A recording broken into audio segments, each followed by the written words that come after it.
Resume recording. Yay! Hey. All right. Thanks everybody for joining us. We have lots and lots of folks on here. Everybody's muted and we can't see you, but we hope you're listening and we hope you're watching. We will open up the platform for questions. There is a Q&A section, which when I have this full screen, I can't see it. So maybe Lisa, can you see it? I can see the Q&A and I can see the chat. Well, we won't be using the chat, right? No, that for whatever Got it. reason, chat doesn't like me. I'm muted. I think Okay. chat was working this time. Last time it didn't, but it seems to be working now. I don't see Q&A on this one, so something's different. I have both. Okay, you have both. Okay, so type your questions in Q&A or chat, either one. Oh yeah, now I see it. Michelle said it's 75 in Fort Myers. Yes. We're so lucky, Ooh, Michelle. that's But good. I'm not taking them hurricanes. I can't do that. But I love Fort Myers, Florida. Love it. It's beautiful there. I One of agree. my favorite places. All right, let me go back to slideshow. All right, so thanks everybody, and let's get started here with our agenda. So we're gonna have a little introduction of us in case you haven't met us or don't know who we are. Can't even imagine that. No, I'm just kidding. I'm gonna go first with website requirements to rank well with Google, showing up in AI search and why it matters. This is gonna be a new topic for you all. What's new in SEO? And then Dawn's gonna take over best practices for training your community liaison, your salesperson. And then sales monthly marketing plan and key elements of an effective caregiver ad. So this is our end of year 2024 into 2025. What do you need to do to be successful? And I have a few comments I'll reserve to the end that we've heard lately from clients that I just want to anonymously share with you so that you have some idea of why all this works so well together. Okay. I'm Valerie Van Booven. I'm the founder and co-owner of Approved Senior Network.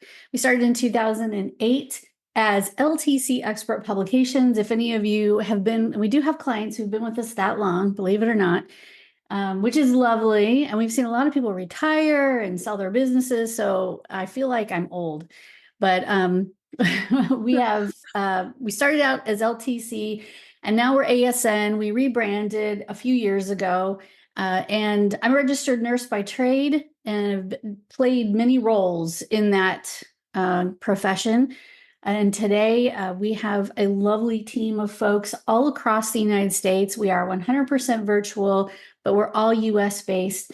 And it's just been an amazing journey. So that's me. Who's next? I'll go.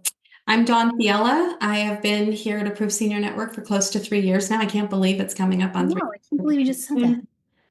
It's a wonderful place to work. I started at Home Instead Senior Care almost, God, I don't even want to say a long time ago. I don't want to age myself. I was there for about 10 years. I started in community liaison. I was a community liaison for about 6, 7 years, and then the operations manager. We were the #1 company throughout the entire United States and other countries the entire time I was there. More recently, I was in an independent home care agency. I'm in Arizona. It's a very competitive market here. And I helped to grow that company's private pay to 3.5 million in under 4 years. I've worn many hats in home care, as many of you probably do as well. It's just the way that it works, that everything is so interweaved that, it's like, oh, I want to sign a new job. Well, we don't have caregivers. Okay, so now I'm going to go help over here in recruiting because I've got a sales background, right? But it's helped me to understand how it all works together. I think my favorite part of home care is growing the company. I love it.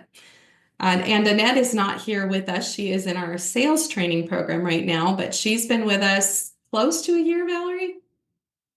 I think it's pretty close to a year now. She is running our 12-week live Zoom training. We have several people who've been through it. They're doing really, really well. So if she were here, she would love to be here, but she's busy training right now. So we're gonna let her do that. And she has a very big background in home care as well. She started, or her last was at Touching Hearts in New York. Anyway, that's Annette. And so Lisa, I'll leave you to it. Yeah. And she's in New York. My Yeah. name's Lisa Marcellet, and I see lots and lots of names here. Love seeing that you all are here. I've been with ASN for almost 2 years, right? Gosh. And I have worked in home care, worn all the hats you can imagine, because you just can't stay in your own lane in home care. I mean, it's just that unique to where you just have to touch everything. And before that, I was in, newspaper and internet marketing. So before, back when the newspaper was cool, before the internet killed it. And then I learned lots of cool stuff online as well. So I always thought this was just the perfect fit for me. I am your client happiness person. So I love chatting with you and talking with you about all your programs and making sure that you're, participating and that we're doing all the things. So yeah, I'm just happy to be here and a part of your journey. Call me, ask me anything. Oh my Welcome. gosh. If it weren't for Lisa and Dawn, I mean, I'd jump off a bridge some days. They're so good at what they do. I would just want to I have to stay in my lane and just do the internet stuff. They're so good at what they do. Oh, I love it. I think it's home care that prepped us though, because I know when I started, then Lisa started, then Annette started, George, who's co-owner, said, there's something about you home care gals. It's true. It just, you just you're just used to juggling and handling and keeping people happy. So I think that it prepped us for this for sure.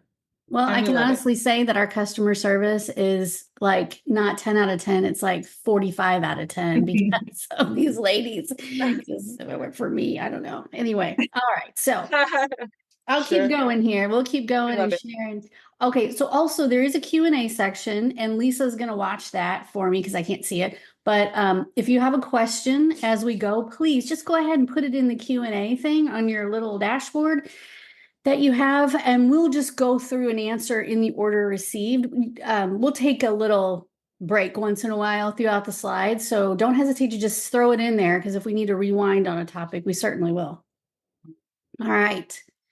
So everybody wants to know, most people want to know, how do you make my website rank well in a Google search? I'm located in Fairfax, Virginia, and it's a very competitive market, or I'm in Miami, Florida, or I'm in Manhattan, New York, or I'm in, Phoenix, Arizona. How do you get my website to show up when somebody types in keyword phrases that I want them to type in?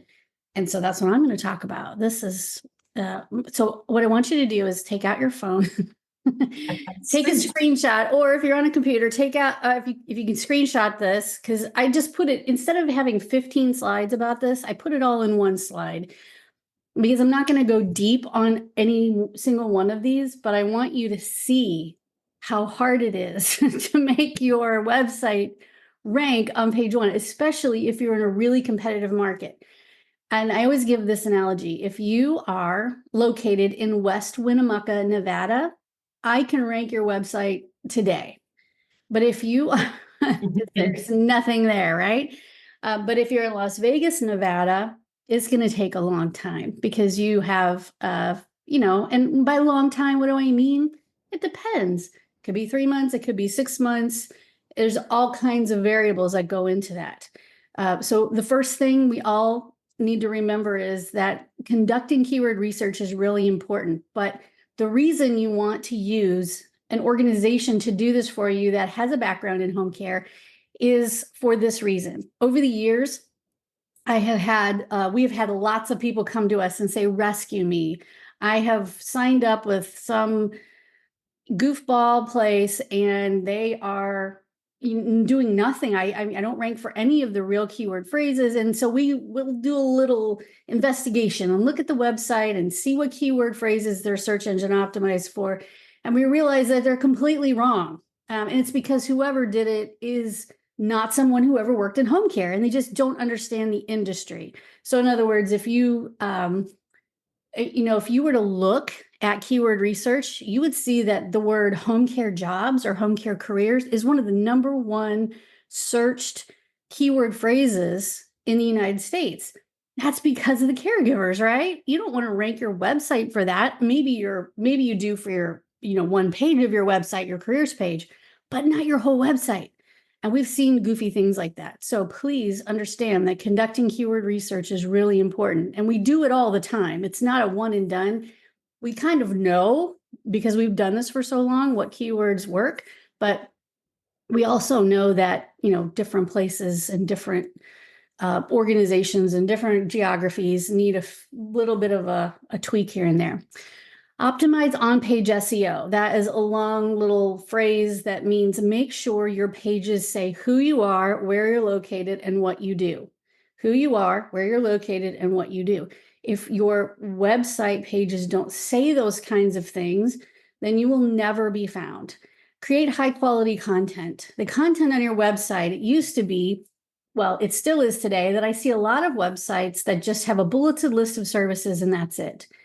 And if you're going to compete against Home Instead, huge website. I don't know if you know this, but if you are have a Home Instead in your area and you go to their website, their local page or their local set of pages that they have for their website, it's connected to every other Home Instead across the country. So that website is actually not just the 5 or 6 pages of the people that are local to you. It's hundreds of thousands of pages. That website is enormous. Not only that, they have a great brand and they've done a great job of branding themselves. Home Instead, that keyword phrase used to be one of the #1 search keyword phrases in the United States because they have branded so well, which I'm going to come back to pretty soon. So you want to make sure that your website has a lot of good quality content on it, not just a bulleted list of services. I could rattle that off in my sleep. I know what your services are, but for SEO purposes, that needs to be long form content. Ensure mobile friendliness. Always look at your website on a mobile device and see what it looks like. And ask a friend, say, what do you think of this? And ask them to look at it. Do you know how to contact me?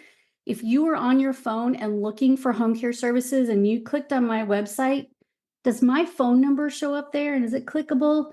Or a form? There's a button that says contact us? Can you tell how you're supposed to get a hold of me by looking at this phone? Make sure you know, because that can, as time goes on, most of the searches, greater than 50%, are done from mobile devices. Improve your site speed. You want to have an A rating in speed. We do speed tests all the time, not only on our own websites, but on other people's websites. And if you're slow loading on mobile specifically, Google's going to say, you know what? No, because Google wants the people that are using them as a search engine to have a good experience. So if it takes, even 5 seconds for your website to fully load, Google's not going to put you on the first page of Google. You have to have a speedy, well-polished website on mobile. Quality backlinks. You need to have those. That means other websites that are not purchased. Don't go buy backlinks from somebody on Fiverr, because they will have 1 million spammy backlinks headed to your website. Don't do that. These are quality backlinks you need from reputable sources. Enhance user experience. It just needs to be visually appealing, easy to navigate. Think about the fact that a lot of moving parts on your website aren't necessary. Not only does that slow your website down, but it also is confusing to people, especially if they're not web savvy, seniors in particular. They don't need a lot of don't make your website loud. Make it simple, clean, and easy to navigate. Leverage local SEO. We'll talk about that. Monitor and optimize using analytics. Of course, everybody needs to have Google Analytics. You should know how many people are coming to your website and stay updated with SEO trends. Now, because you're home care agency owners, I don't expect that you're going to stay up with SEO trends, but I can tell you from doing this for so long that it changes every year, every 6 months. We're doing something different. We're doing something new. We're making sure as technology advances, and you're going to see this in the next slide, so does SEO. So if you have any questions about SEO or your website, go ahead and put them in the Q&A. Anything I need to address yet? Yes. So I do have a question about keyword phrases. What makes the biggest impact? Is it pay-per-click? Does increasing your pay-per-click make the biggest difference in competitive markets? And then a follow-up to that question is, what are the top 3 things that, if you were to pick 3 in this diagram, what would the top 3 be? Ooh, on-page SEO. Okay, I'll do my top 3 first. That's pretty easy. Site speed, on-page SEO, and leveraging local SEO. Those three would be my top, but those also kind of include the high quality content. So that would be my top three. Now, what was the first part of it? Keywords? First part was what makes the biggest impact? And then the question is, does pay-per-click, increasing your budget and pay-per-click, does that make a big difference in a competitive market? Okay. So pay-per-click is a whole animal in and of itself that is very expensive, more expensive than you think, and more expensive than you can even imagine, and to make it work. And also, having paid traffic to your website, it might help a little bit, but paid traffic, generally speaking, is not an indicator is not helpful in the SEO world, in the organic world, because Google knows you're just sending paid traffic to your website. It's not going to give you any kudos for that. It can't. That would be against FTC guidelines, against advertising guidelines. So in other words, Google can't favor you because you're using pay-per-click. But if you're asking me, does increasing your budget on pay-per-click help? It depends on who else is doing pay-per-click. If you have somebody who's better at pay-per-click than you in your local area, then, or has more money to spend, it doesn't matter how much you increase your budget. If you're not doing it right, pay-per-click is complicated anymore, and it can definitely backfire and you can get a whole lot of nothing. So that's a whole conversation in and of itself. Okay, I hope I answered that in some way. All right, let's keep going. And there was one more question that just came in about site speed. Just if you could, I guess when you chose your top three, a little bit more about site speed would be helpful. And maybe you're getting to that. Sure. Site speed is how long it takes your website to load on a desktop and how long it takes your website to load on a mobile device like a phone. So back in 2018, Google said, all we really care about is the mobile experience now. So desktop is fine, yeah, but mobile is where it's at. So your website needs to load super fast on a phone or an iPad or whatever. So desktop is always important, but mobile speed is what makes a difference. So if your website takes a really long time to load, people aren't going to wait around. They want it like this, And so if it takes 5 seconds and I'm 1,000, 2, 1,000, 3, 1,000, and I'm still waiting, I'm moving on because your website's broken, even if it's not. So that's what I mean by website speed. It needs to, 1 second, it should be 1 to 2 seconds. It should be fully loaded and easy to use. Okay. And I don't know if you want one more question on that, but follow up to that is how do you increase that site speed? Well, you should have a website built by us. Yeah, exactly. Well, there's lots of ways to increase website speed. First of all, your web developer should know how to do that. So you need to go to your web developer and say, hey, I think this is loading slow. Can we fix it? There's all kinds of code behind the scenes. If you have lots of moving parts, like numbers that are flashing by, we've taken care of 200 clients and 50% of them are happy and blah, blah, blah, or whatever. You know how people have or things are going like this when it loads or whatever. A video that plays, please don't automatically play a video. But if you have a video that needs to load, all of that is a big no.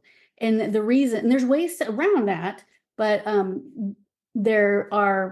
it just slows your website down. So the stuff that looks pretty to you may be a lot of fun and it looks amazing when it loads, but that doesn't mean it's a good experience for everybody. And it doesn't mean that it's going to load fast. So talk to your web developer about that. Okay, showing up in an AI search and why it matters. AEO. This is new. I bet you haven't heard about this, so we're going to just kind of keep it simple. Some people love AI and some people do not love AI, and I totally get it, but I'm going to tell you that it's not going to go away, no matter how much you love it or hate it.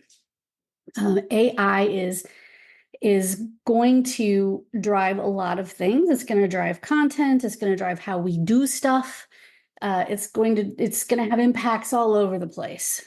One of the ways it's going to have an impact on business owners like you is that people are going to start using AI as a search tool as opposed to just a Google search. And I'll show you some examples of that in just a minute. It's here to stay. So while you don't have to be an expert in AI, you need to understand that it is going to be important to your business if it isn't already. And it can level the playing field in a few ways, automating some of the things that you don't want to do every day. And some things that you do, all softwares that you use are already kind of an AI setup. So you're using it probably in some form in your business already. It frees up your time. So it can help you if you use email marketing. I mean, all of our clients, whether they know it or not, have some form of automation. And the systems that we use know only to send this email to these people who are tagged with this tag, or only to send to referral sources, or only to send this email to consumers. So you're kind of already using AI anyway. And it will be effective in helping you with data. So lots of data and policy regulations will be out there, but you can make sure that your data that you have, whether it's customer data or it's just your numbers, all of that stuff can be generated with AI. If AI understands your business, your documentation, the things, the frequently asked questions about ABC Home Care, and all of the data that goes into it, you can definitely use AI to help you understand what moves you should make next. So that's more of the financial world of AI. But it doesn't replace human creativity. So I will say that we have experimented with AI in many, many ways, and it does not replace the personal touch for our business or for your business. That is not what it's designed to do. That is not what we want it to do. It can enhance the experience of the person who comes to your website or the client who needs support, but it's never going to replace you. So we recognize that, and we know that in the home care business, which is a very touchy-feely business, that you guys understand that as well. It's great to experiment with different AI tools and learn what you can use and what you really don't need for your business, but it will change over time. Stay updated on trends and educate yourself and your team. Now, I know you guys are not going to probably spend a whole lot of time staying updated on trends of SEO or AEO, which I'm going to show you here in a second. That's our job, right? So that's why we're headed this direction. We're going to take a little bit of AI in 2025 and help our clients. But again, we understand that human touch is way more important than having somebody answer questions that is not a real human. We get that. So let's just talk about what we're doing right now and what we're seeing out there. So we're going to talk about answer engine optimization. So what I did was I took the big AI platforms, Google Gemini, ChatGPT, which you've probably heard of, and there's a few others you're going to see on these screens. And I asked it a question, and I want to show you the answer. So you're going to see some comparisons here, and I'll give you my opinion on what's going on. So what I did was I asked all of them kind of the same question. So for Google Gemini, I asked, give me a list of the top 20 home care agencies in Fairfax, Virginia. I don't know why I always use Fairfax, Virginia as an example, but I do. And it did. And it gave me, Google Gemini gave me the list. And at the very bottom of the screen, right above our copyright thing, it says Google top 20 home care agencies in Fairfax. And then you can click on view sources.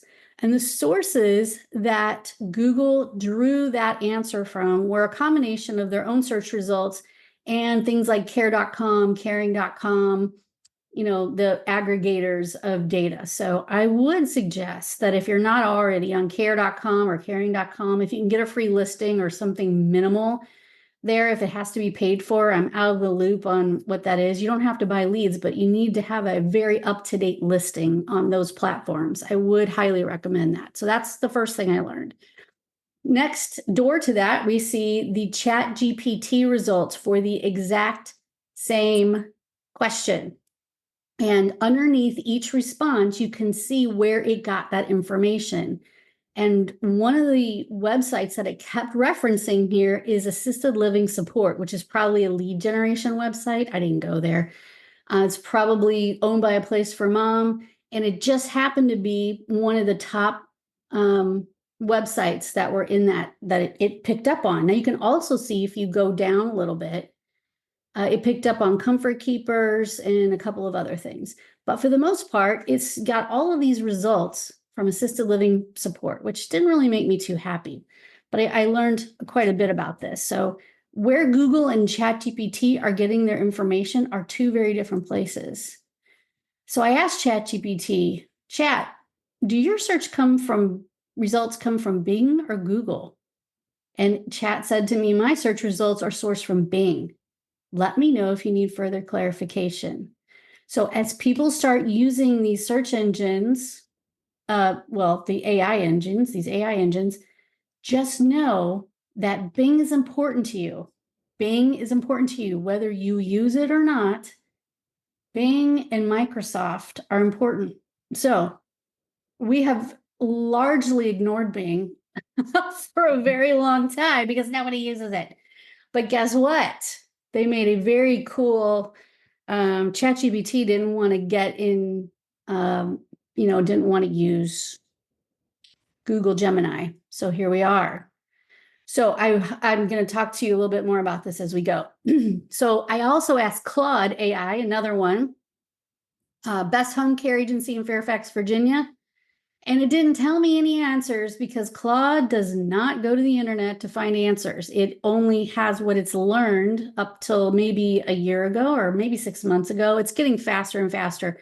Claude will not go online and find answers for you. It'll give you some recommendations, but it won't tell you any names. So, out. Claude, however, I will tell you, is very good at writing content. So while it might not be good for a search, it's great for writing content. Perplexity is another one. And so I did ask Perplexity, do you primarily source Google's database or Bing? And it said sources. It gave me Bing versus Google. It gave me a predominantly Google is what it uses. So Perplexity is going to be using Google. People are going to be using these. I know this might sound like a foreign language at this point, but people use these. And then we have our friends at Meta. Facebook, Instagram, Nextdoor, all owned by Meta, and I'm sure there are more. Meta, when looking for answers, do you primarily search Google or Bing? I don't search Google or Bing. Instead, I was trained on a massive corpus of text data, which allows me to generate human-like responses. My training data is sourced from web pages, books, articles, research papers, and user-generated content. So, and then I asked it to give me top 20 home care agencies in Fairfax, Virginia, and it gave me the source, which was from Google, and the answer came out of carepathways.com. So if you're not listed on carepathways.com, you will need to get listed on carepathways.com. So Meta, it's probably using a variety of things, but it certainly said it didn't, and then it went to Google and found the answer and gave it to me. Microsoft Copilot, another one using Bing. And this is the answer it gave me. And here are some of the resources that it used. Caring.com and careyaya.org. Do you use Bing or Google? I use Bing, of course. Microsoft is Bing. All right, so check your business listing on Bing. You probably have spent a lot of time, I know we do for our clients, making sure that your business listing is very good on Google My Business or Google Business Listing. It's good, and it should be. And you should spend a lot of time on that. However, if you haven't taken an adventure over to Bing and looked at your own listing, you should do that.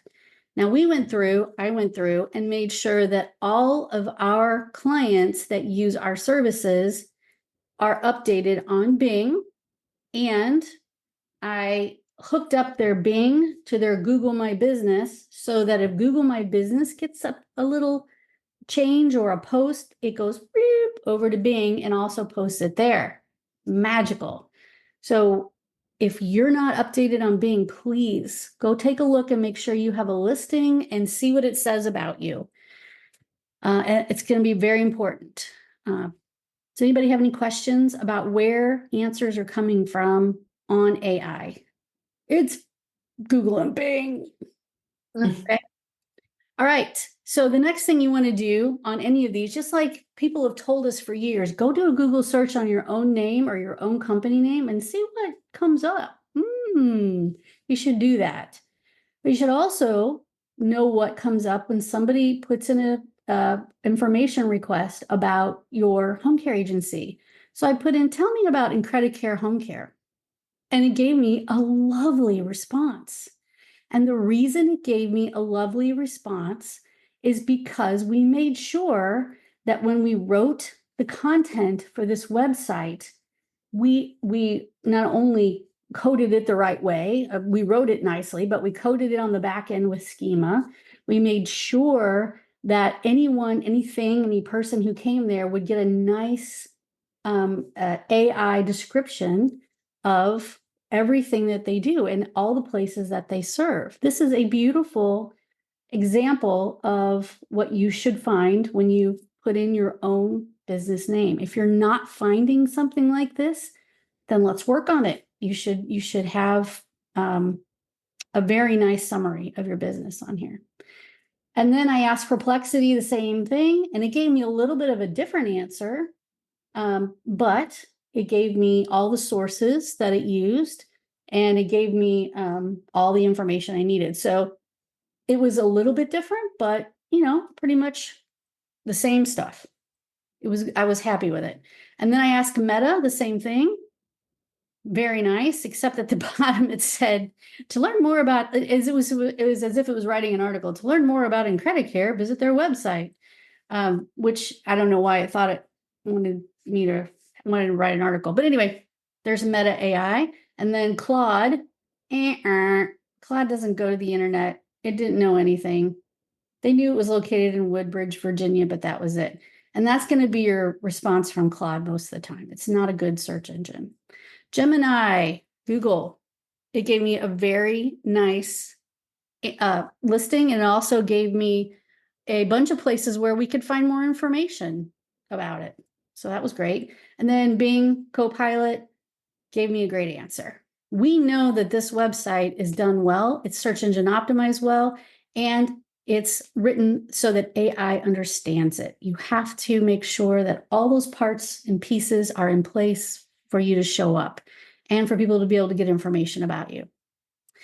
All right, let's talk about what's new in home care SEO. Do I have any questions about artificial intelligence? No. Everybody's like, No, there was one question that said, what are Google search results based on? Your search history, geographic location, other factors, and then how do you account for that when seeing how your business ranks? Okay, so if you are logged into Google into your own account and you do lots of searches all the time for stuff and you've been like looking to see if your business shows up, Google is going to show you what it thinks you want to see. So it's going to give you some kind of false results. It's not bad results. It's just it thinks you want to see your website in the number one spot. So it's going to show you that because it thinks that's what you want. You want to see your website. So you need to log out of Google, you need to open an incognito window, you need to do it from a different browser, whatever, and not be logged into Google and do your search. You'll get a better picture of what other people in your local area are seeing. However, we use third-party services that tell us exactly how you rank, and we send that report out monthly. So you don't have to do all that crazy stuff. We do it for you. We use a third-party service. And we say, so in Fairfax, Virginia, with these keyword phrases, how do I rank? And our clients know that they're number one, number two, number three, number four. They know where they rank on the page. They know if they've increased over the last month or if they've gone down in rank. They know all the things. So having a third-party software generate that for you is really the best way. And having reporting come to you monthly to show you your ranking on your main keyword phrases is mandatory. If your SEO person's not doing that, then they're not helping you. You need to know what your SEO person is doing for you every month. All right, so let's talk about SEO, what's new. So AI-powered content creation. Yes, people are using AI to generate content. And here is the rub. It's okay to use AI generated content as long as it is a piece of content that is helpful for other people. If you're generating a rambling piece of doo-doo, then it's not going to rank. It's not going to help your website. It's not going to do anything for you. But if I generate an AI piece of content that gives you the answers you want, it may come with quotes and pictures and illustrations that show you how things work, then absolutely, that is great content. And Google's going to be very happy with that. And so are AI engines that are used to search. If you just, you just put in some gobbledygook that has a bunch of keyword phrases stuffed into it and it doesn't make any sense, no search engine's going to care about that. So you can create high quality content. You can incorporate video, imagery, all kinds of things to make that content really valuable to the people that are on your website and to Google.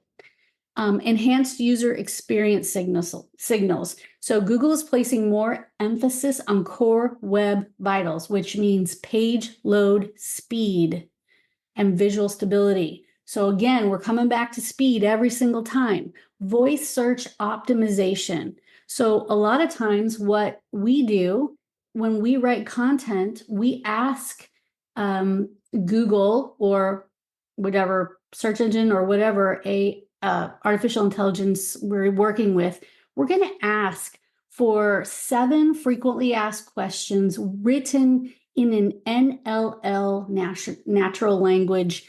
We want 7 frequently asked questions that are written in natural language, meaning I want frequently asked questions that people also ask. And I'm going to show you that in another slide. And that's really important to have on your website. A great set of frequently asked questions that are written in natural language. So if I were to say, Alexa, tell me about the weather today. If I say it too loud, she's going to talk to me. Alexa, what's the weather today? 23 degrees. We've gone up a little. But if you ask Alexa a couple of other questions, you're going to use a natural language and she's going to understand that. So we want to write in natural language so that AI understands it. EAT focus. I know it's hard to know what all these crazy things mean. Google wants you to have content that demonstrates expertise, authoritativeness, and trustworthiness. So we ask you to make videos. Our clients, we ask you to make them to make videos. We ask them to make an authority or a trust video. And it's hard. It's hard to look at yourself on camera, but it makes a difference. So keep doing video. We're going to hone in on video, maybe do some clinics with video and maybe get a few videos done on either not on Zoom, but together in 2025. In local SEO and hyper-local targeting, we want to make sure that we are targeting everything local to you and make sure that all of the things that we talk about on your website are very local to your office location. Okay, brand is king. Brand. So here's the thing I get a lot from our clients, and I want you to understand how important it is. The name of your company is your brand, and it's super important. So I will hear, I don't care if I rank number 1 for ABC Home Care, insert your company name. I want to rank number 1 for home care. I totally get that. You do. I know you do. And we want you to rank number 1 for home care too. However, don't discount the name of your company. Home Instead, for a long time, got 30,000 searches a month on Google, and they were one of the number 1 searched home care queries in the United States for years because of brand. Now, you don't have to be that big, but local to you, when your sales rep is out there, your name is in people's heads. They know you provide home care, but they're going to put in, I use in credit care as an example, but in credit care, they're going to put that in there in a search and come up with some information about you. Your brand should be associated with every keyword that matters to you. So keywords that matter to you should be ABC Home Care in St. Louis, ABC Home Care in St. Louis. So not just the word home care by itself, but you have to associate home care with the location you provided in and home care with your name. And especially if your name does not include the words home care, then you want to make sure that you're incorporating the word home care into a lot of things out there on the internet that are exactly related to your business. So your brand name needs to be part of your SEO. I hope that makes sense. And I use St. Louis and ABC Home Care as examples. That doesn't exist here. Okay, long tail keywords push all the keywords in the right direction. So here's another thing I see a lot. I don't care if I rank number 1 for in-home elderly care in St. Louis. Nobody's going to type that in. I want to rank number 1 for home care. And we want you to rank number 1 for home care too. But long tail means long phrases, push the more desirable keywords to the top. So the words that matter to you in this case should be ABC Home Care provides elderly in-home care, elderly in-home care in St. Louis, elderly in-home care. Eventually, as you use those long tail keyword phrases in some of your articles and some of your SEO, in-home care and home care are both going to start being pushed to the top. So you want to use long tail keyword phrases a lot in your content, because if you've ever looked at what people actually type in when they're looking for home care, they type in some weird stuff because they just don't know what to type in. So long tail keywords are your friends, and they will push everything else up to the top. I guess I probably could have done this. I'm not taking up the whole hour. Like, no, say no. Oh, yes, I am. Okay, so this is the last thing I want to talk about. People also ask. So if you want to know why long tail matters, why these long keyword phrases matter, if you go to Google and you type in home care in St. Louis or I need home care in St. Louis, you're going to see this little section that says people also ask. And if you scroll down further, you're going to see people also search for. This is your key. This is what people are searching for. Who qualifies for home health care services in Missouri? How to care for immobile elderly? This is stuff that people are typing in all the time. So you want to make sure you have articles about these things. And if you have articles that answer these questions, then Google is going to refer to you more often for other things. So all of this matters, and these are all long tail keyword phrases. So that's what we're heading toward in 2025 and what we've been doing for a while. I hope that helps with all of your SEO and website needs. And of course, please hit us up for more information and we can help your website. So I'm going to turn it over to Dawn now. This is probably the best part of this whole webinar. So you can turn your attention to Dawn because she knows what she's talking about here. All right, so we've talked all about the online stuff. It's important, and the most important thing is to marry your online to what you're doing out in the field. That we're preaching that all of the time. So we talked online. Now we're going to talk about some of the other things. So best practices for training your community liaison. So your community liaison, we're going to cover these 5 things: industry knowledge, terminology. We're going to talk about an elevator speech, referral types and how to break in, community liaison goals, and asking for the business, booking and signing clients. So, there we go. I didn't have control there for a second. All right, industry knowledge. It's going to be really important before your marketer hits the field, is out there, that they have some industry knowledge and understand the language and terminology out there. Part of getting referrals is being trustworthy, and part of them trusting you is that they know you get it. You're in the industry, you understand what they're doing, you understand the terminology and the language. So having some background information in just industry knowledge and abbreviations that are used, like DON, PT, OT. When a social worker is talking to your marketer and says he's going to need PT, OT, and your marketer is just, I don't know what that is. They lose credibility when that happens. So it's going to be really important that you go through the industry. Where is home care's place in the industry? When does somebody decide to use home care instead of placement? Why are they using home care and not assisted living? They need to understand the place that home care has in this industry. They need to know all the abbreviations that could be out there, and terminology also. They need to understand what ADLs are. They need to understand what Medicaid is, what Medicare is. They don't need to be experts in it, but they need to understand what those things are and how they relate to home care and how they relate to seniors that are discharging or seniors who live in assisted living. And the terminology changes based on your audience. I learned this long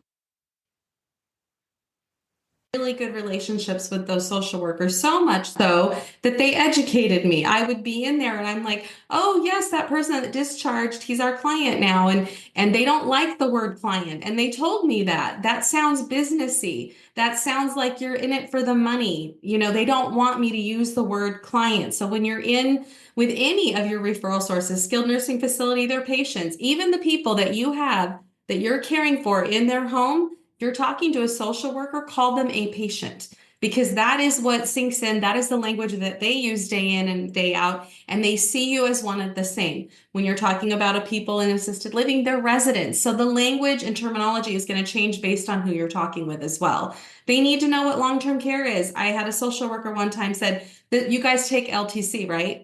I had no idea what she was talking about. That's not good. It's not good. In our sales training, we teach all of this, and a lot of it's just like what I did wrong, right? The things that I have learned, painstakingly learned, that we're teaching so that they don't have to go through that. LTC, long-term care insurance, they're great clients to have. So they need to know that. They need to know that private pay, private duty, and custodial care, those are all the same thing. They mean the same thing. Generally, in general terms, they mean the same thing. VA is veterans. They make sure that you have given them this information before they go out and they start meeting with referral sources. Oh, I've lost slide control. It's very strange. It's very jumpy. Okay. We're going to talk about the elevator speech next. Most salespeople in general have an elevator speech. You should be able to roll it off your tongue in 30 seconds. And we're going to talk about the key parts to the elevator speech. The most important part of your elevator speech is going to be your differentiator. That is what makes you different. This can be the reason you get in the first place. People, social workers, people in assisted living, independent living, they have home care agencies coming in all day long. They're inundated with home care agencies. When they know you're in home care agency, I have 10 I'm working with. I don't need to talk to you. And they don't, unless you're different. So you have to have a reason. You have to have something that's different. So the key elements are an introduction. The introduction should include your name, company, what you do, where you do it, and be sure to include a solution we help seniors with in your introduction. Differentiator must set your agency apart from other companies. A unique service offering could be a differentiator. Specialized care expertise could be a differentiator. Exceptional caregiver training strategy could be a differentiator. It can't, what I can tell you it can't be is, oh, our people really care. Our caregivers really care. Our scheduling team really cares. They all say that. Everybody cares. That's not going to be enough. It needs to be something meaty, something big, something different. The next thing is a reassurance statement, because as they're listening to you, they're paying attention to the introduction. If your differentiator really stands out, they're still paying attention. This is where you tend to lose them. You have to have, they think, oh, all of that sounds good, but then there's the but. So you have to give them a reassurance statement of some kind. If I'm in assisted living or I'm in, all of the referral sources are worried about seniors being taken advantage of. So caregivers are very well screened, or we drug test them, or there's CPR for something that's going to reassure them that this is a safe company and we've done what we need to do to make sure that your patients, your residents are going to be safe. And then there's a call to action. Be careful with this. Most elevator speeches are done when you're first meeting somebody, right? So you don't want to be too pushy. It's your first meeting. So just something like, feel free to call me if you ever have a patient or a resident that is discharging, or a resident that's needing a little additional help. So be very not pushy with that call to action during the elevator speech. The asking for the business will come later on. Okay, it's me. It's me. I'm the reason you can't change it. Okay, yeah, I'm not able to change it. Okay. But also don't worry about going over an hour, because it's good. It's all so good. Just don't rush. You're totally cool. Okay. All right. Sorry. Referral types. There's lots and lots of referral types. Of this in our sales training class, but this is going to be a brief overview. It'll still help you though. All of this is going to help you. So I found through the years, the main referral types that have been good for me, skilled nursing facilities, hands down, have been the best. The way that it worked years ago, back when I was at home instead, I would go into the hospitals. We were free to just walk the hospitals, talk to all the case managers. I learned that case managers case manage a certain type of disease or a certain type of, orthopedics, or they're doing heart disease. They had their own specialty that they were working in the hospital. Okay. And so that was very cool because I would bring heart articles to the heart ones and I would bring bone articles to the ortho. Like I was very in tune to what they were doing. Then boom, it stopped. Why did it stop? Hospitals or insurance maybe has decided it's too expensive to stay in a hospital for a long time. So we're going to discharge to skilled nursing facility. So then all of my referral sources in the hospital started saying, you know what? We're not sending them home anymore. They're not going home anymore. They're now going to skilled nursing facilities. If I were you, I would start marketing there as well. So I did that. Then the hospitals, they still have people going straight home, right? But not the way that they used to. Plus, they're very difficult to walk the halls and get in. Skilled nursing facilities is where they go before they go home. You have everybody there is discharging, right? And if in the short-term side. So that's a very good one. What's happening now, though, that I've noticed, I think the hospitals are missing out on some money and because they don't own skilled nursing buildings. So now they are opening rehab hospitals here in Arizona. This isn't happening where you are. It could be, and you just don't know. Start looking for some rehab hospitals. This is a hospital that's in the same parking lot or very close to the hospital, that's owned by the hospital, and they get discharged now, not to a SNF, to the rehab hospital.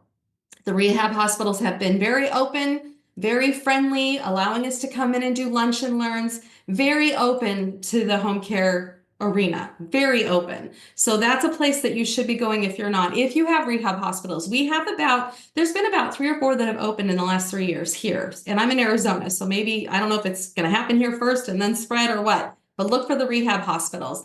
Hands down, SNFs, rehab hospitals, best referral sources.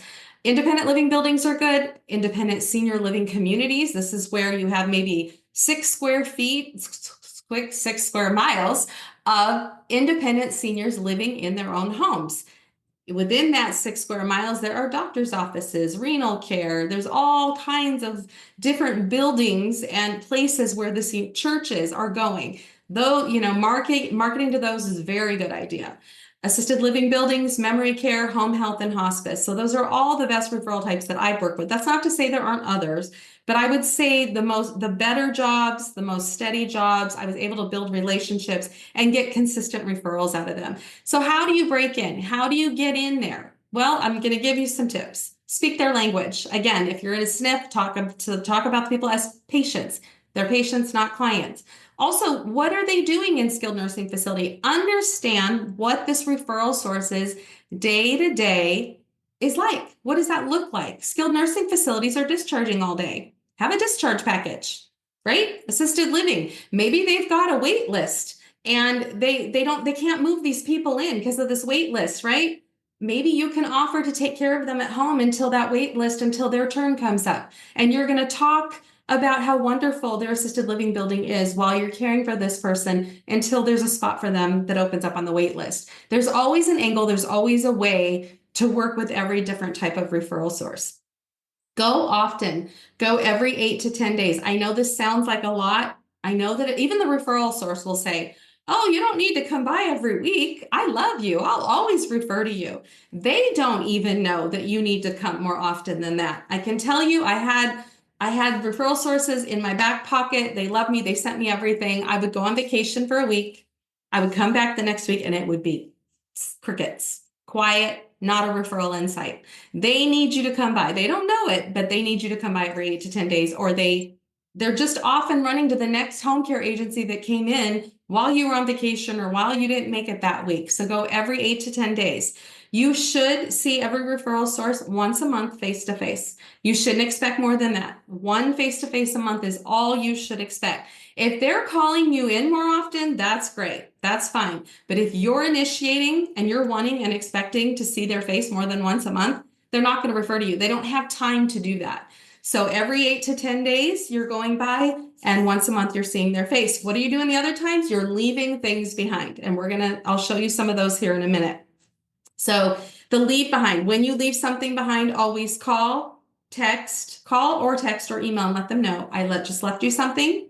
I always do this while I'm still in the parking lot, because in home care, you're just running all day long. And once you leave that parking lot, your chance to do that is gone. That's how I've trained my marketers. So before you leave the parking lot, you've texted, emailed, or called them, left them a voicemail, letting them know what you left and a quick one-liner as to why it matters and what's important about it. Offerings and programs that support them to make their job easier. Discharge package, skilled nursing facility. I can't stress enough how well this works.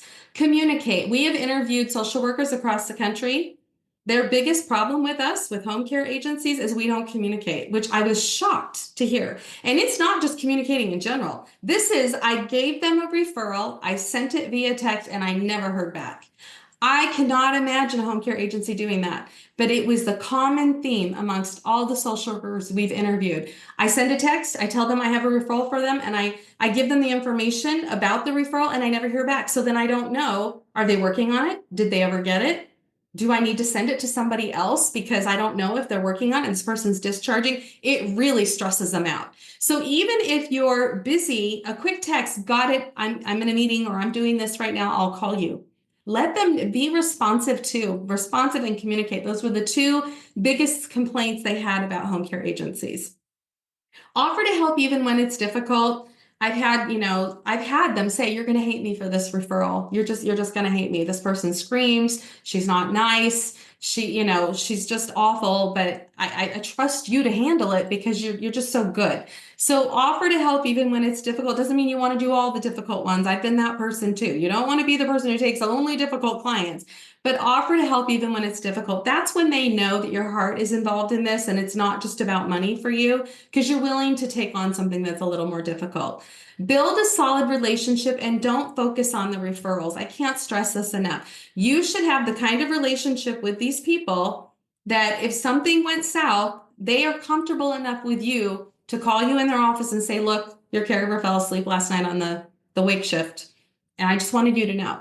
And that you can bounce back from that. That's the kind of relationship you're looking for. And we teach you how to do all that in our sales training, but that's the kind of relationship you need to have ongoing referrals.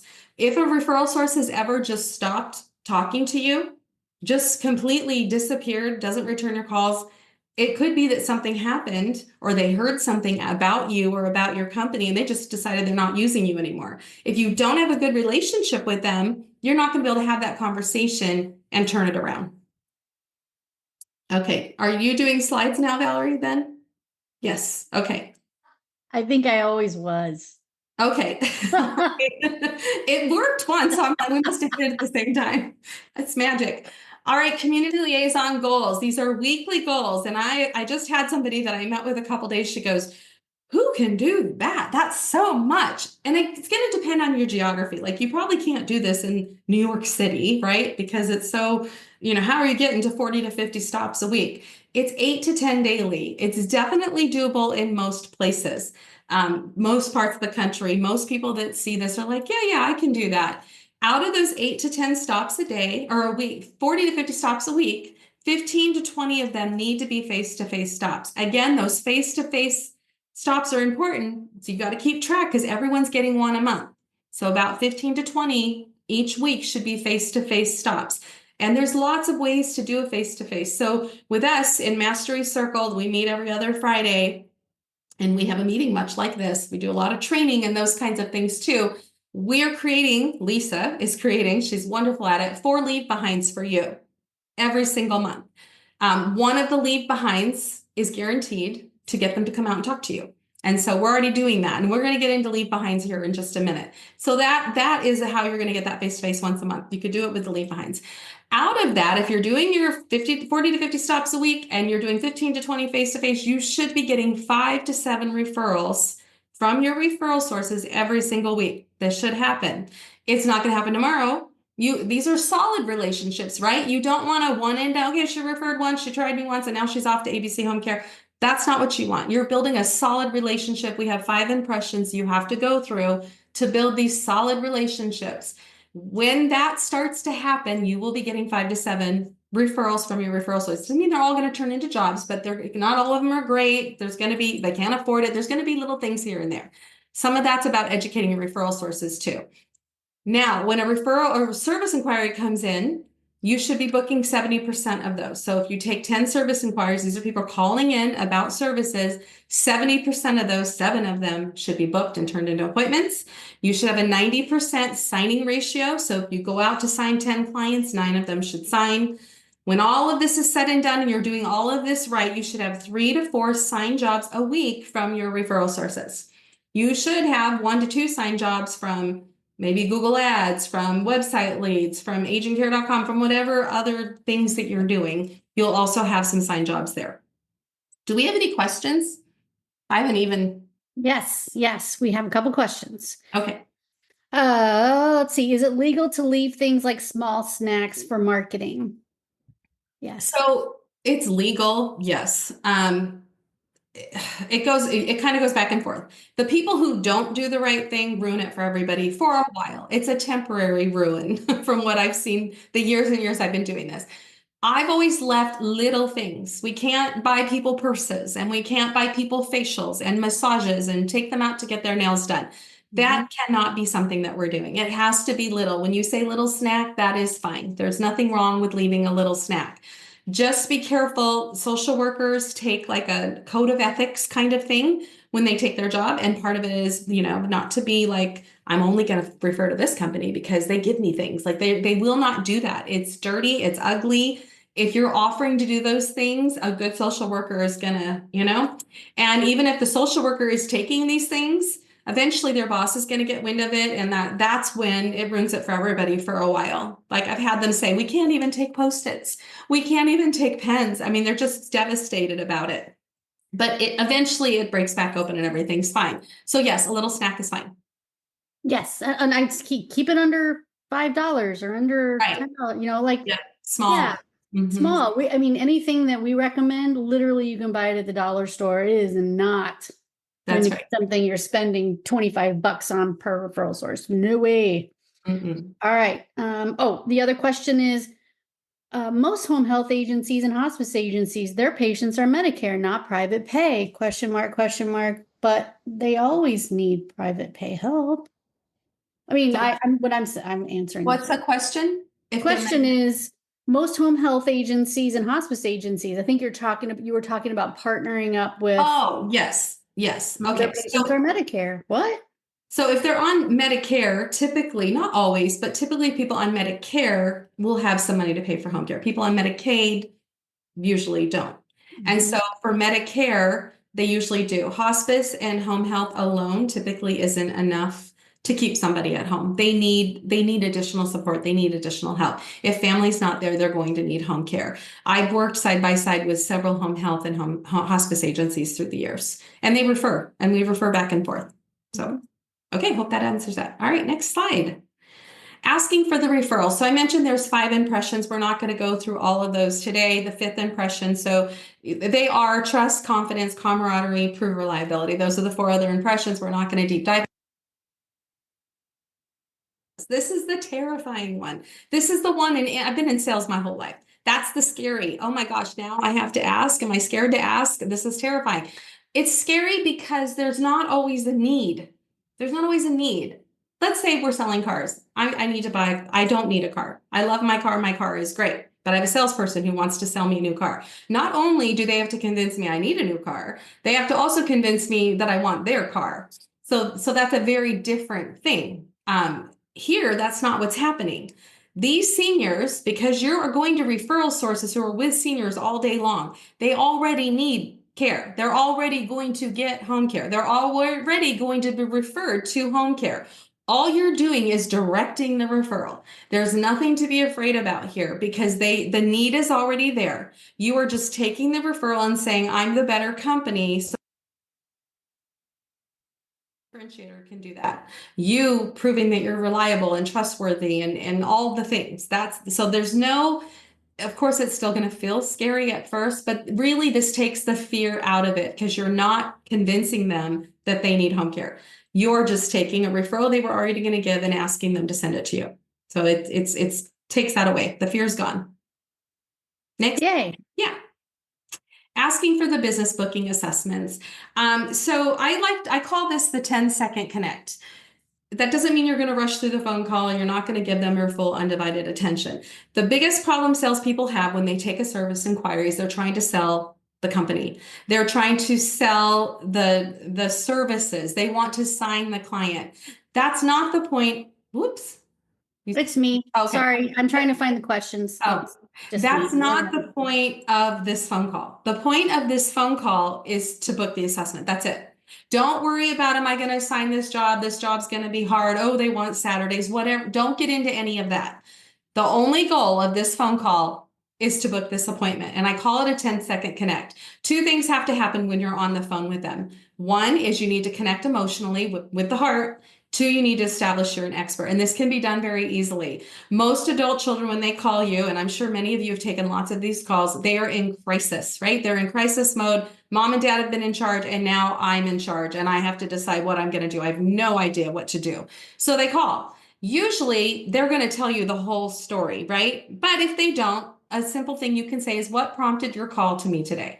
And then they're going to tell you. As they start to tell you, something has happened, something for them to call you, something in their mind sort of tragic has happened and they don't know what to do. This is an example. My mom fell and broke her hip 2 weeks ago. It is okay in that moment to jump in and say, I'm so sorry to hear that. That can be so difficult for everyone involved. You've done two things just then. One, you connected emotionally. I'm so sorry to hear this. That can be so difficult. Two, so difficult for everyone involved. This sounds like you've been through this before. This adult child hasn't.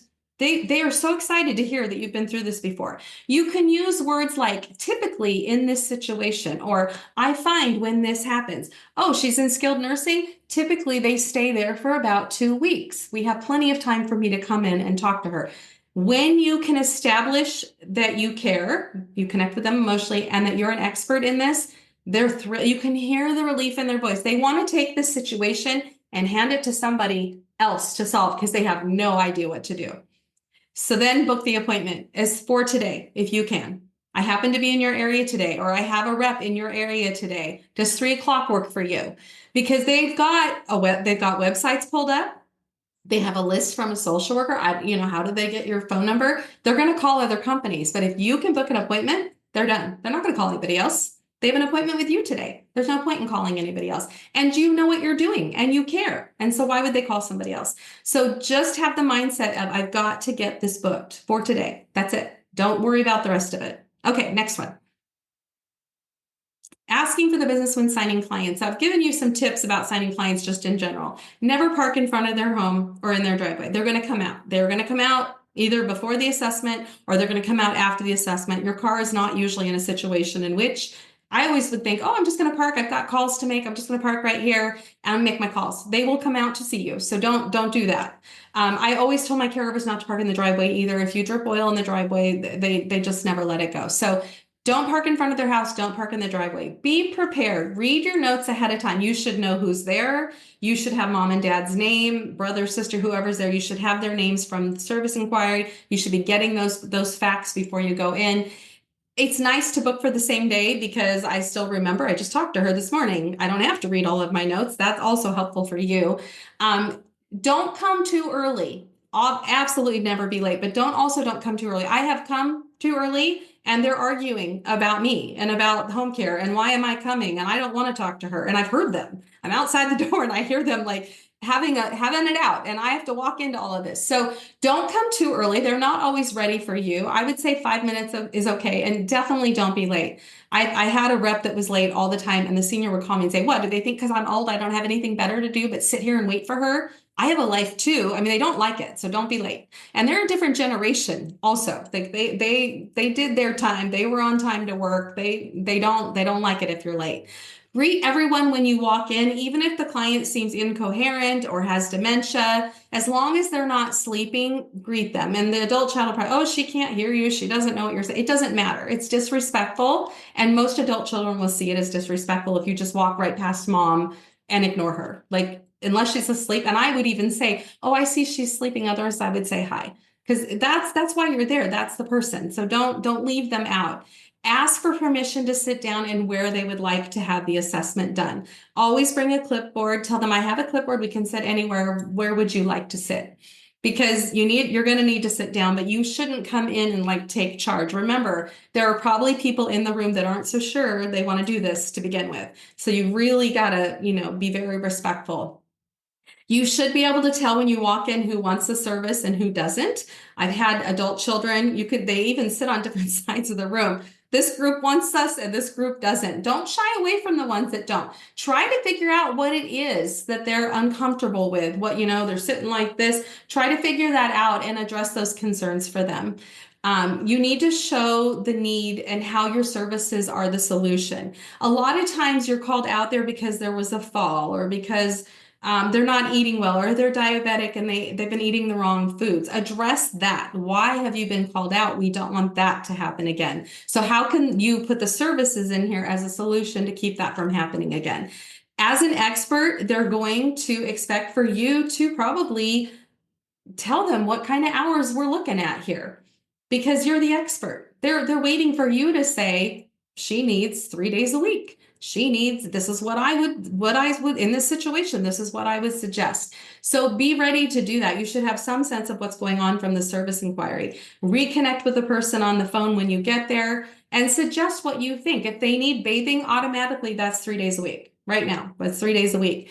And build the service from there. They're not going to want the caregiver sitting around. So what are other things that they could, does the trash can need to be wheeled back and forth? Does it need to be dumped? Are we using a walker and dealing with laundry in the laundry basket? You have to put yourself in that client's head and their life. And what does their day-to-day look like? And how are you going to solve these problems? And to get it signed, this has always been very difficult for people. For me, it's always just been the next steps are you give them this. And once the agreement is signed, we'll start looking for your caregiver. So a lot of times they'll like, oh, we'd like to start on Friday. Maybe it's Tuesday. Okay, well, we need to get the agreement signed. And once that's signed, we can start looking for the appropriate caregiver. So they know you're not going to look for the caregiver to the agreement side. It's a very easy transition from there. Any questions, Valerie? Oh, you're muted. Meh, sorry. Do you normally assign your liaison to do assessments and sign prospect, or should there be a separate person to do intake for new clients? So it depends on where the referral came from. So if it came from a referral source, they're going to want you to be that person in most cases. They trust you. They like you. They're going to want you to be the one to spend the time with the family. If it's a website lead or it didn't come from a referral source directly or someone that will be fine with it, then yeah, somebody else could go and sign it. But usually your community liaison, your marketer is the best salesperson in the company. Typically, I mean, that's why you hired them. They're probably better skilled at this anyway. But definitely a referral source is going to expect that the marketer is going to sit down with that family. Yep. Okay. And so most discharged patients from rehab have home health care meet them at the home. How do I get the patient to understand that home health care will discontinue visits? So, well, we'll back up a little bit. If I have somebody who's discharging from skilled nursing, I'm going to sign them up in the SNF. I'm not going to wait for them to get home, and maybe you're not anyway, but I'm gonna offer, and this is going to make the social worker's job easier. It also makes my job easier. I'm going to sign them up in the SNF before they discharge. So home care is set in place before they discharge.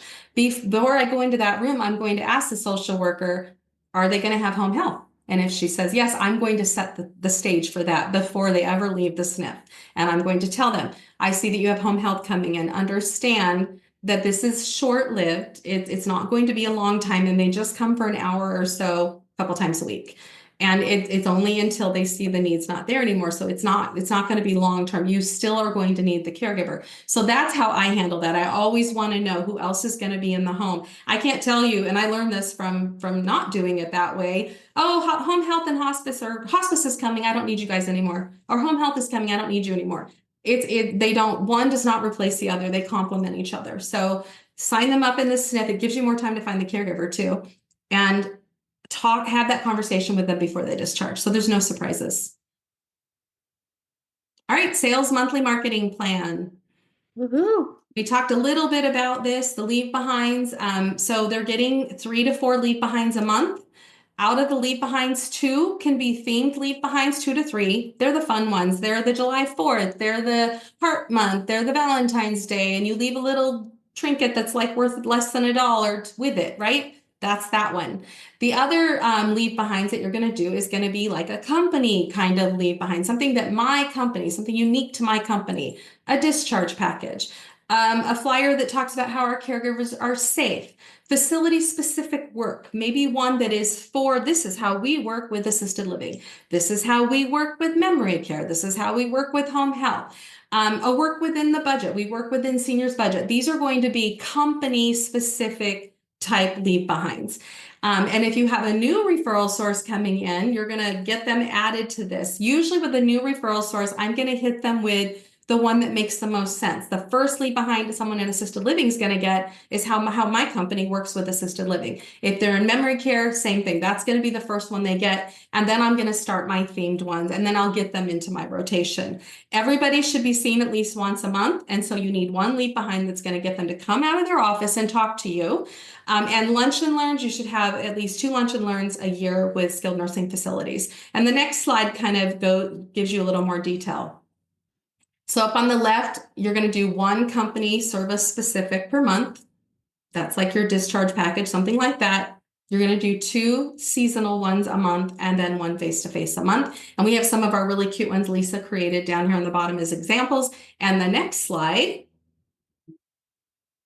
really breaks it down. So company service specific discharge package, boom, that's what that could look like. You can attach something to that, a little, you can tie it to a bag and have like a little goodie inside. Seasonal themed. Let us help bring in the new year with less readmissions. Have a sparkling 2025. We are attaching this to little small bottles of sparkling cider.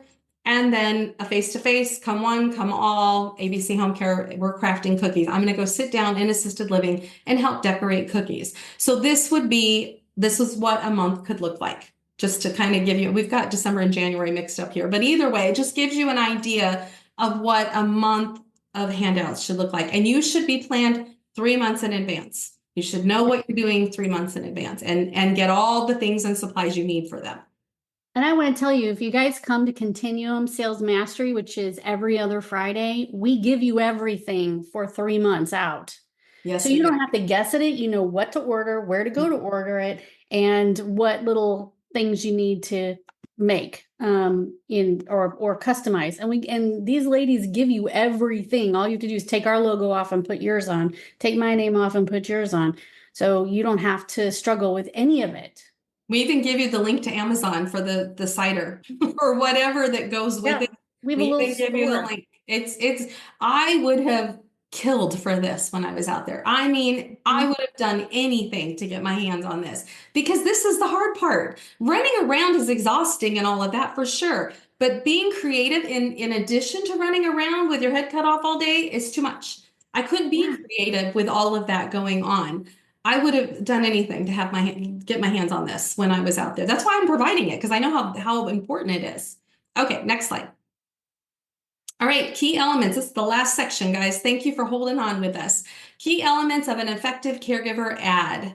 So there are 4 key elements: your headline, your benefit statement, call to action, and making it easy.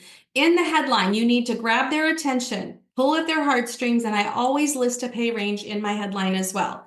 The headline should be caregiver, not with an S, just caregiver space dash. You don't want the dash touching the R. Things are alphabetized. You don't want anything touching the R in caregiver. So caregiver space, and then you can do a dash, or you can just start your headline right there. Pull at their heartstrings. A senior near you needs your help. Help a senior stay home. If you want the good caregivers, the ones who really care, you have to pull at their heartstrings in those headlines. They're gonna go, oh, a senior near me needs my help, or seniors want to stay home. I want to help them stay home. I can do that. And then after the headline dash, pay range. Maybe you're 16 to 20 an hour. Do a range. Don't do just one rate, because your competitors might be $1 more than you. They might be paying just a little bit. So do a range. That way the caregiver also has to inquire, well, what are they going to get paid? right? That helps them to reach out to you. So the headline's really, really important. Also, you need to rotate your ads every week. That's something else. Benefit. State your benefit early on in the ad before the rules and regulations. People love to say, you must have this, you must be this, you must have this. You must. Nobody wants to read all that. You want them to work for you. Put the benefit first. What are you? What everybody is with them. What's in it for me? What are you doing for your caregivers that will make them want to work for you and stay working for you? List your benefit right after the headline. Maybe you have caregiver parties. Maybe you have a bonus, whatever it is that you're doing. And again, you need to differentiate yourself with your caregivers too. You have two markets. You've got your clients and you've got your caregivers. You've got to satisfy both of them. Call to action. Call now. Place your phone number for texting. Texting is a game changer. Texting, calling, email address, put it in your ad. I know that it won't be linked, and Indeed and all those places don't like that. They want them to go through the Indeed process and all the things. I've always put text now to schedule an interview in my ads, and I put the phone number, and you know what? They're in text. And they do text, and I get a lot done that way very quickly. Caregivers, you got to get them in the moment. They're very much like, this is what I want to do right now. They're very impulsive. Lots of them are very impulsive. I'm looking for work right now. If they can text you right now and get a response and get an interview scheduled right now, you're going to be the one that gets to hire them. Make it easy for them. Do not make them jump through hoops to work for you. I know that we need to vet them. I know that all of that is really important. There is a time for that. I always did a phone interview first, and I didn't make them fill out an application first. I know that sounds crazy. I know it sounds crazy. An application is daunting, and check your Indeed ads. Indeed has a system where they have to fill out an application. If they then have to come to your office and fill out another one, they're not going to do it. They're not going to do it. It's too much. It's overkill. Don't make them fill out an Indeed application. I never made them fill out an application. They fill out a short form. We have it in our caregiver recruiting program, a very short form giving you the information you must know right now. When you're interviewing them, if there's other things you need to know that would be on the application, ask them during the interview. And then when they come in for training, orientation, whatever you call it, that's when they fill out the application. They're there. They're there with you for the day, for 2 hours, whatever it is. That's when you can have them fill out the application. Make it so easy for them. They don't have to jump through hoops because they just won't do it. They just want to get hired. Whoever makes it the easiest is going to be the one that they work for. All right. Any questions? Oh, you're muted, Valerie. I know, I mute myself just in case the dogs bark and here. I know, I do the same thing. Okay, let's see. Indeed has an internal feature that filters headlines. They have encouraged basic headlines, nothing too fancy. They will still post, but give priority to those that are simple. What do you suggest for this? So I had a whole thing with Indeed. I had an ad that I was running, and I spoke to my rep just like you did, and he said your headlines are big and long and involved. Like, they can't be super long, right? I'm talking like caregiver, one little sentence, and then pay range. And he said this is probably hurting with our algorithm. And I'm like, but people, I'm getting lots and lots of inquiries, lots of people calling. And so he said, let's do this. I will run you a free ad with a headline I create without the pay in the headline. His thing was the pay in the headline. He didn't like that. I will run one free in the same city, and the ad will be exactly the same, except he's going to do his own headline, and he's not going to put pay in the headline, and I'm going to do my headline with the pay. And I had twice as many applicants as he did. So, this was a couple years ago. The algorithm could have changed. Test it yourself and see what happens. I can tell you I get double, because what I think is, as a caregiver, I'm scrolling headlines. I don't want to click in on the ad. I want to scroll headlines. And if the headline has grabbed my attention, pulled at my heartstrings, and I know the pay range is it's within what I want to make, that's the one I'm going to click on. So Justin, I still remember his name. He was floored. He goes, I got to go back to my team and tell them what happened. So test it yourself. See what happens. I'm not saying you have to do it that way, but it's worked for me for years. And they said the same thing to me. So that's all I can do is share my experience. Any other questions, Valerie? How do I join Approved Senior Network Marketing? Well, you can go to our website at asnhomecaremarketing.com. However, I think you're going to talk about something on the next slide. Yes. So the next slide, we have a sale. Our in-field sales training is $200 off. You have to just mention this webinar. You probably have to sign up, I guess, before the year is over. Yeah, Valerie, before January 1st. We also have a sale on all of our programs that, the prices are all going to be changing in January. So right now, if you call, you can call me if you want, 314, I'll give my number, 310-6008. You can text, call. It's right here on the screen. I can help you with home care, with the sales training. I can help you with websites, SEO, all the things we've talked about today. If you want a text call, either one works for me, or you can email us at support. I'll get it there too. We'd love to help you. But yeah, this is a really good time because everything is on sale right now. We don't do that, Valerie, not normally.